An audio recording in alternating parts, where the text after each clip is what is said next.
Ashamaa harka fuunee akkam jirtu kabajamtoota daawwattoota keenya. Har'as qophii hambaa seenaa kiyya qabadheen dhufeera. Qophii hambaa seenaa miilana qabadhee dhufeen immoo seenaa Dr. Hayilee Fidaati.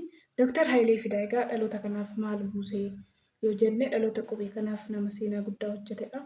Hayilee Fidaa eessatti dhalatee eessatti guddatee kan jedhuu fi seenaa inni hojjetee darbes immoo kan isin biraan geenye ta'a. Haga xumura qophii keenyaatti daawwadhaan affeerraa kooti na waliin tura.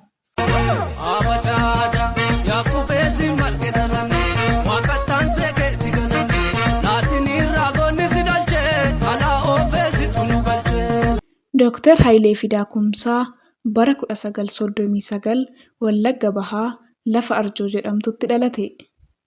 Hayileen barnoota isaa sadarkaa tokkoffaa Arjoottii fi Naqqamteetti barachuun barnoota isaa sadarkaa lammaffaa immoo Finfinnee mana barumsaa Jeneraal Wingeet jedhamutti qabxii olaanaa galmeesseera.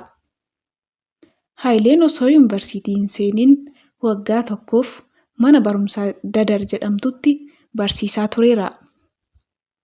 Itti aansuun bara 1961 yuunivarsiitii Finfinnee seenuun barnoota ji'ooloojii jedhamuun digirii isaa jalqabaa qabxii olaanaa yookaan tuqaa 4 galmeessuun achittis waggaa tokkoof barsiisaa ta'ee sana booda barnoota isaa digirii lammaffaa immoo barachuuf gara Faransaay adeeme. Hayilee Fidaa barnootaaf yeroo gara biyya ambaa deemus yuunivarsiitii Oakland Kaalifoorniyaa jedhamu keessatti barattoota qabxii olaanaa galmeessan jedhamuun suurri isaa balbala yuunivarsiitichaa irratti akka jirus namoonni baay'een seenaa irratti ni dubbatu. በነገራችን ላይ ኦክላንድ የሚባለው ዩኒቨርሲቲ እንደገባችሁ በር ላይ ሀይሌ ፊዳ የሚባል ስም ታያላችሁ። የኦክላንድ ዩኒቨርሲቲ ምርጡ ተማሪና ሰቃይ ተማሪ እሱ ነው። ኢትዮጵያዊ ነው ሀይሌ ፊዳ።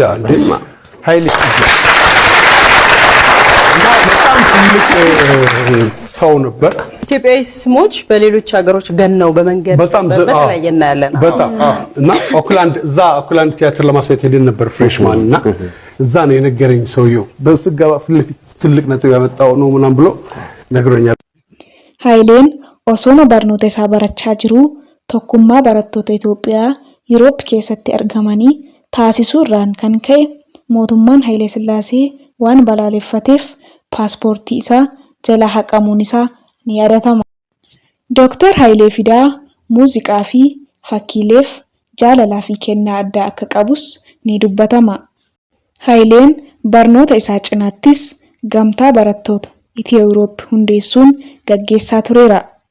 Barataan gara Yuroop deemu dursee Hayileen quunnamuu qaba ture. Hayileen nama jabaa uummata isaaf yaadu waan guddaa hojjeteerudha. Barreessaan seenaa kitaaba Hayilee Fidaa Dr.